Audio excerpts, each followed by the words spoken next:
사무엘하 19장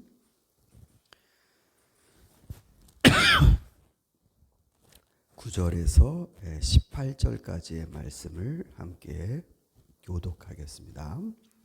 9절에서 18절. 이스라엘 백성은 지파마다 서로 의논이 분분하였다. 다윗 왕은 우리를 원수들의 손아귀에서 구해 주었다. 블레셋 사람의 손아귀에서도 우리를 건져 주었다.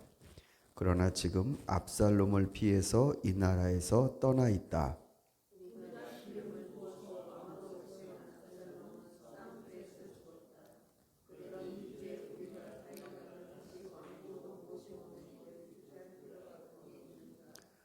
온 이스라엘이 하는 말이 다윗 왕에게 전달되었다. 다윗 왕은 두 제사장 사독과 아비아달에게 사람을 보내서 이렇게 말하였다. 유다 장로들에게 나의 말을 전하여 주십시오.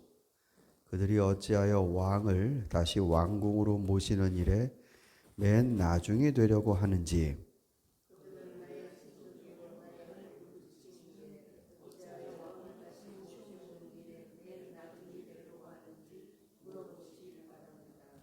그리고 아마사에게는 그가 나의 고륙지친이면서도 요압을 대신하여 군대 사령관이 되지 않는다면 하나님이 나에게 무슨 벌을 내리시더라도 내가 달게 받겠다고 하더라고 알려주십시오.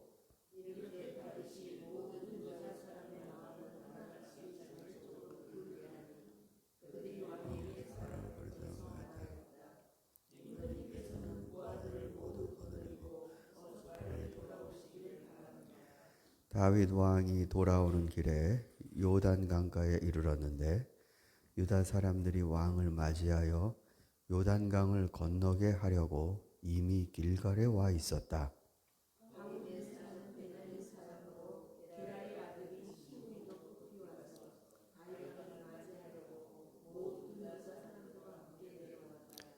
그는 베냐민 사람 1000명을 거느리고 사울 집안의 종 시바와 함께 왔는데 시바도 자기의 아들 15명과 자기의 종 20명을 다 데리고 나왔다.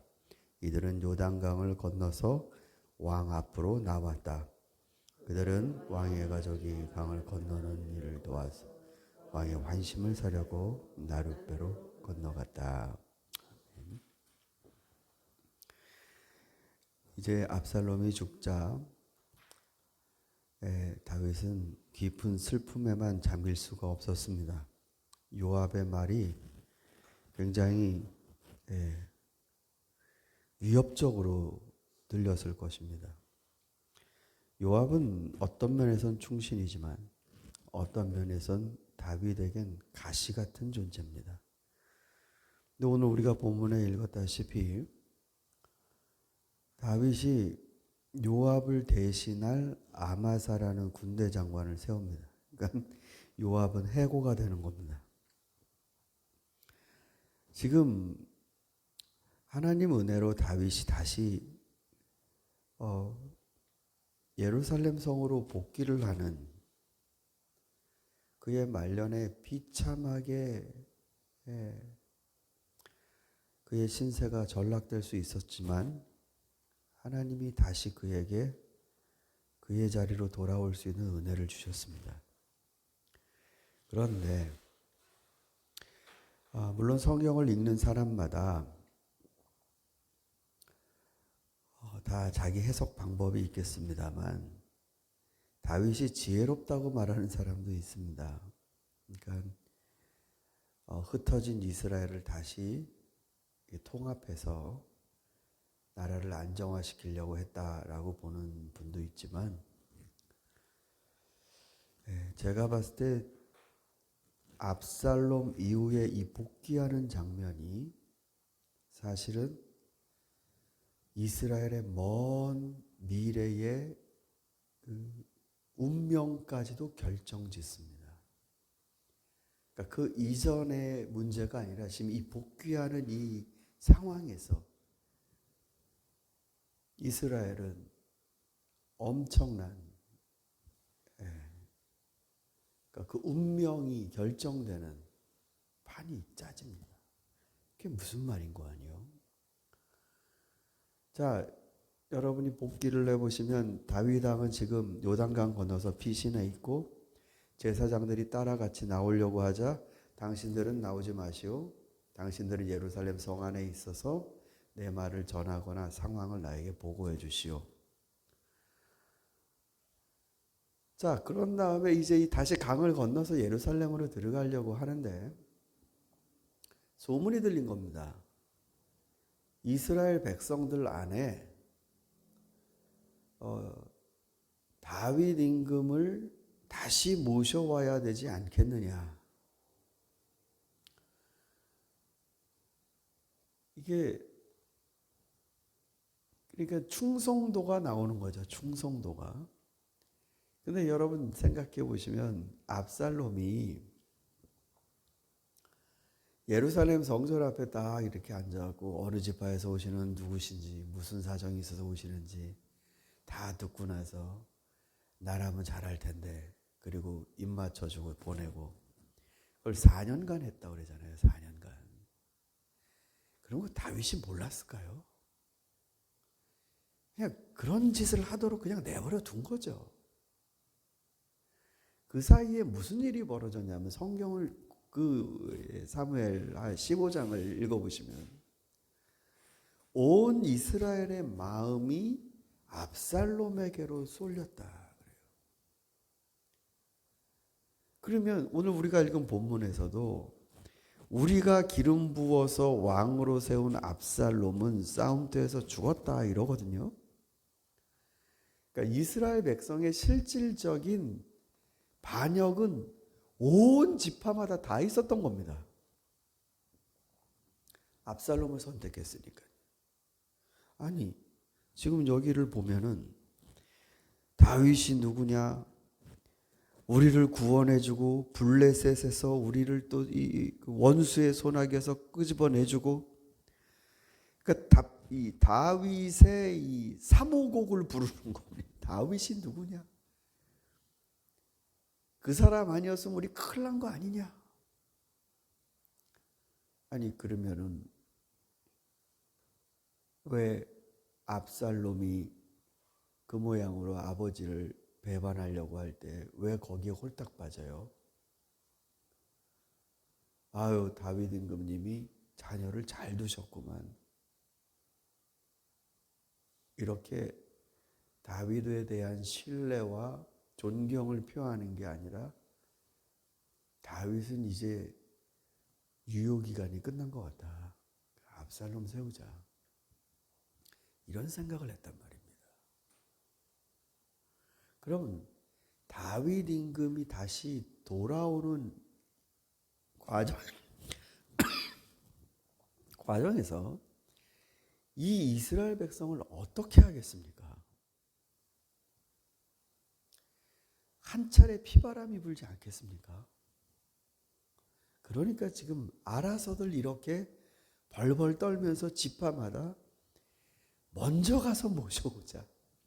우리가 다윗 왕에 대한 충성을 보여드리자. 이런 의견을 내세운 겁니다. 그런데 다윗이 어저께 여러분과 말씀 나눌 때 사적 영역과 공적 영역이 구분을 명확히 해야 되는데 그걸 잘 못한다. 다윗의 레임덕이 시작되는 거다. 이렇게 말씀드렸습니다. 근데 오늘 보면 다윗이 유다 지파에 시그널을 보냅니다. 유다 지파가 맨 먼저 와갖고 나를 이렇게 우리 그 임금님을 모셔서 왕궁으로 갑시다 이래야 될 지파인데 왜 당신들은 머뭇거리고 계시오? 이 말을 합니다. 그러니까 다윗이 여기서 온 이스라엘 지파가 똑같이 모반했어요. 그런데 유다에게 시그널을 주는 게 그만 다른 나머지 지파에게 어떤 영향을 줄까요? 나중에 지파끼리 유다 지파와 나머지 이스라엘 지파가 다툽니다. 다퉈요. 그 결과 우리가 솔로몬의 아들 르호보암 때 북이스라엘과 남유다가 갈라졌다 이렇게 말하지만 그 갈라진 두 나라로 마치 우리나라 같지 않습니까? 그 결정적인 계기가 지금 여기에서 벌어지고 있는 겁니다. 다윗의 지파주의, 지역주의. 솔로몬이 임금이 됐을 땐 이거를 다 바꿔버려요. 그래서 지파적으로 나라를 운영하지 않습니다. 지금 지혜롭죠. 아버지의 결정적인 실수를 본 거죠. 다윗은 계속 그런 마인드를 갖고 있는 것 같습니다. 자기 아들, 자기 지파. 그런 것이 어쩌면 자기의 힘의 동력이 될 수 있다라고 생각했는지 모르겠지만 결국 그것으로 인해 이스라엘은 상상도 못하는 한 땅덩어리가 두 쪽으로 나뉘는 엄청난 고통의 대가를 치릅니다. 우리 사랑하는 새벽의 성도 여러분, 여러분은 사랑을 어떻게 생각하시는지 모르겠습니다.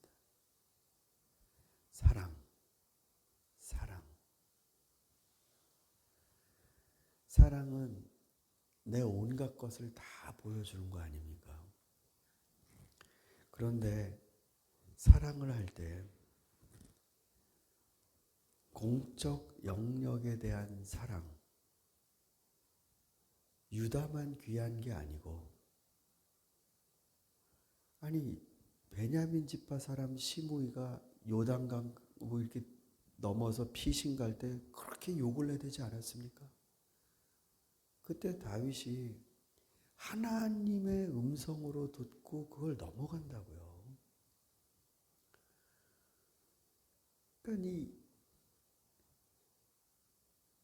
하나에 대한 사랑을 편만히 한다라는 거.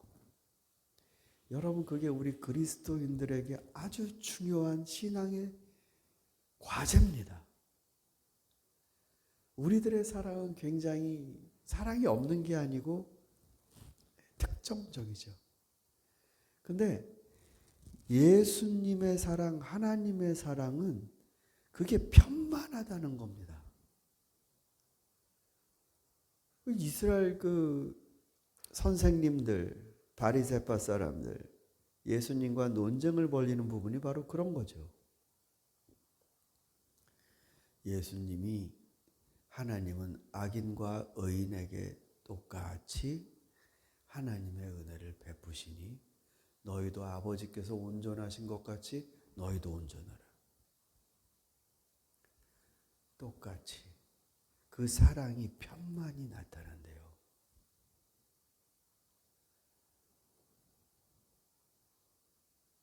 심지어는 선한 사마리아 사람 비유에서는 이건 내 지파 사람도 아니고 유대인도 아니고, 근데 선한 사마리아 사람이 쓰러진 강도 만난 자를 구원해 줬다 이거죠. 사랑의 방향이 특정적이지 않습니다. 나와의 이해관계에서 형성이 되지 않아요. 그러니까 사랑하고 난 다음에 나를 더 보강해주는 힘으로 작용하는 그런 사랑이 아니고, 사랑을 했는데 돌려받지 못하는 사랑을 하게 되는 거죠. 강도 만난 사람이 깨어나갖고 누가 도와줬는지 그 여관 주인에게 들을 수는 있겠죠. 정신 차리고 보니 여관관이고, 아니 내가 강도 만나서 맞은 건 아는데 날 여기까지 데려다 준 사람이 누군지 얼굴도 몰라요. 편만한 사랑, 그러니까 우리들의 숙제입니다. 이거 우리가 예수 믿었다고 그 다음 날부터 곧장 이렇게 사랑 못합니다. 연습해야 됩니다. 훈련해야 됩니다. 그래서 내 자식을 사랑하면서 내 자식 사랑하듯 다른 자식을 사랑하다라는 주님의 말씀이 들어와야 된다고요. 내 이웃을 내 몸과 같이 사랑하라는 건 부단히 연습을 해야 됩니다. 이게 하나님 사랑을 따라라는 거거든요. 이게 잘못되었을 때 이스라엘이 두 쪽 났습니다. 나중에 전쟁이 일어나요. 세바의 반란이라고요. 저와 여러분, 예수님 열심히 믿으면 이제 예수님 배우고, 그리고 예수님 배우면 이제 그 배움의 길을 따라가야 되는 신자들입니다. 다른 건 몰라도 예수님께 정말 배워야 되는 건 사랑 아니겠습니까? 사랑. 편만하게 하는 사랑. 나에게 되갚지 못하는 자들을 사랑할 수 있는 사랑. 그런 사랑을 하는 게 우리들의 숙제입니다. 그게 하나님 나라를 확장하는 거다라는 뜻으로 전 이해가 됩니다. 하나님 나라를 무슨 요번에 대통령 선거에 예수님 믿는 사람이 돼야 되는데 아니에요. 하나님의 나라는 사람이 교회 다니는 사람이 대통령이 돼갖고 하나님 나라가 된다는 게 아니고 그리스도의 사랑, 그리스도의 힘, 능력이 펼쳐 나간다는 겁니다. 그 힘이, 그 영역이, 즉 이런 능력들이 발휘되지 못하면 대통령이 아니라 국회의원 전부가 다 예배드리고 부흥회하고 국회 의제를 논하는 그런 시스템이 된다고 해도 하나님 나라가 아닙니다. 편만한 사랑. 내 지역을 사랑하면 다른 지역도 그렇게 사랑할 수 있는 마음을 갖는 암. 그런 게 바로 하나님 나라의 확장입니다. 저와 여러분, 오늘도 다윗의 이러한 사랑을 보면서 예수님의 사랑으로 우리의 마음이 더욱더 중심을 잡는 그런 복된 은혜가 있기를 소망합니다. 우리 함께 기도하겠습니다.